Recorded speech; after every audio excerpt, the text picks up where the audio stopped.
Yann Ismail, conférencier diplômé en islamologie, est avec nous.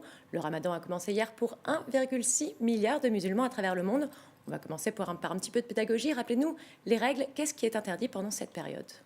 Alors les règles formelles du ramadan, c'est entre le lever du soleil et le coucher du soleil de s'abstenir de boissons, de nourriture et de relations conjugales. Pendant un mois, il faut attendre le coucher du soleil. Quelle est finalement la signification du ramadan? Qu'est-ce que ça signifie pour celui qui le fait? Alors les significations sont nombreuses, mais justement le cadre de la limitation de la nourriture et de la boisson n'est que justement qu'un cadre pour permettre d'entrer dans la profondeur du jeûne qui fondamentalement est d'ordre spirituel et éthique, c'est-à-dire se purifier spirituellement, revenir à soi pour se rapprocher de Dieu, apprendre à mieux se maîtriser, maîtriser sa colère, ses passions négatives et maximiser ce qu'il y a en soi de bon, c'est-à-dire l'amour, la fraternité, l'empathie, la générosité. Et ça nous doit permettre au niveau éthique et comportemental d'améliorer notre agir dans les relations sociales, c'est-à-dire d'essayer de promouvoir la paix, pacifier les relations humaines, d'essayer de faire preuve de plus de générosité, parce que c'est aussi le mois de la solidarité, la conscience du pauvre. Et donc on appelle les gens à donner un peu plus d'eux-mêmes, donner de leur bien, dans le sens de la solidarité et de la générosité. Donc, le ramadan est une obligation, ça fait partie des 5 piliers de l'islam. Si un musulman ne le fait pas, comment il est considéré par le reste de la communauté? Alors, dans la mesure où chacun est libre de ses actes, une personne qui ne le fait pas en conscience, ça relève de son droit. Ensuite, effectivement, d'un point de vue de l'islam et de la religion musulmane, c'est une obligation, mais c'est une obligation pour qui consent en conscience, parce que, avant toute chose, c'est un acte de foi. C'est-à-dire que c'est une obligation pour celui qui a cette relation de foi avec Dieu. Et donc, si cette relation n'est pas présente, il n'y a aucun intérêt à ce que la personne le fasse par contrainte sociale. Donc n'importe quel croyant, théoriquement, fait le ramadan. Alors, celui qui est soucieux de respecter les règles de l'islam fera le ramadan, bien sûr, parce que c'est une prescription islamique obligatoire pour toute personne qui a atteint l'âge de puberté.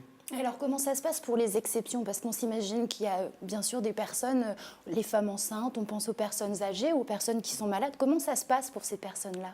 Alors, bon, il y a des dérogations qui existent dans le texte fondateur et sacré de l'islam, le Coran, pour les personnes malades, pour les personnes en voyage, et il y a aussi des possibilités pour les femmes enceintes ou qui allaitent.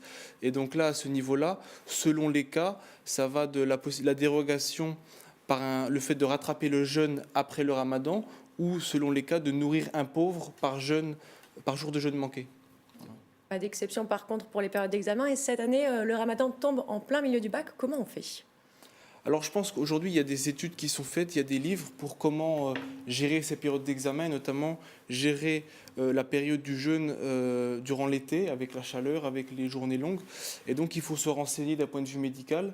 Et je pense que la foi et la spiritualité et la bénédiction qui entoure le ramadan pourra être, si vous voulez, pourra compenser la difficulté physique lors des examens. D'accord. Et si la personne décide justement de repousser d'une semaine pour faire ses examens, ça peut entrer dans ce que demande la religion? Alors seulement s'il y a vraiment un motif médical, c'est-à-dire que médicalement parlant, la personne aura de grandes difficultés à pouvoir jeûner. Sinon, s'il n'y a pas une problématique d'ordre médical, le musulman se doit de jeûner, malgré les difficultés. En dehors de ces règles un peu strictes, le ramadan, c'est une période de célébration, de rassemblement. C'est un moment important pour la communauté où on fête finalement. C'est un moment très important parce qu'à la fois, il permet de créer des liens de fraternité et d'empathie au sein même de la communauté musulmane, parce qu'il y a notamment des ruptures du jeûne collectif dans les différentes mosquées en France et à travers le monde. Il y a aussi une prière particulière de la nuit, où un grand nombre de musulmans se rassemblent pour prier ensemble. Et c'est aussi un mois durant lequel on resserre les liens familiaux, les liens de fraternité, d'amour au sein de la famille, autour de repas, et notamment où le sens profond du ramadan nous invite à plus de compassion et d'amour au sein des familles, et à savoir aussi pardonner.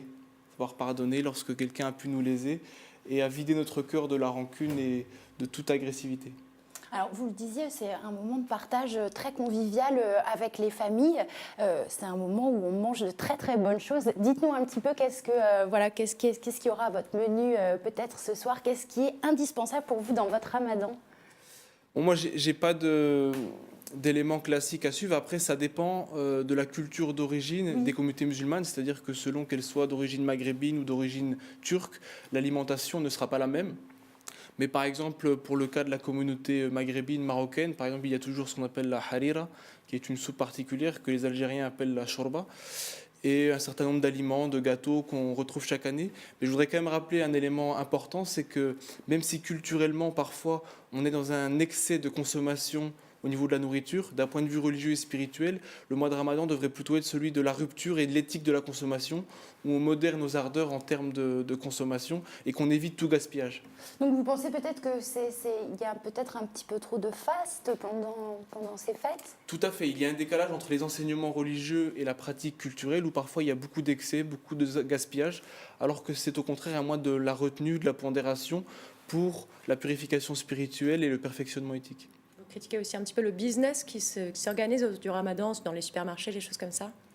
Alors bien sûr, il faut être critique à ce niveau-là parce qu'on voit parfois certaines hypocrisies et une certaine instrumentalisation de cette pratique religieuse. Ensuite, il est normal que les commerçants utilisent aussi cette période pour répondre aux demandes des consommateurs. Et est-ce que cette année, on l'a vu dans le JT de Marie, les attentats de janvier restent vraiment dans les consciences. Est-ce que du coup, ça a une connotation plus particulière cette année, ce Ramadan? Alors, chaque année, il a une dimension particulière de par la relation à Dieu et la dimension spirituelle. Ensuite, au niveau social et au niveau du contexte français, tout ce qui touche à l'islam est souvent très à la polémique, à des débats qui manquent de sérénité. Et justement, le mois de Ramadan peut être la période qui nous permette de revenir à plus de sérénité, de paix dans la discussion, dans l'échange, et utiliser aussi ce Ramadan comme un moyen pour promouvoir le vivre ensemble et des relations plus pacifiques entre les communautés et entre les citoyens français.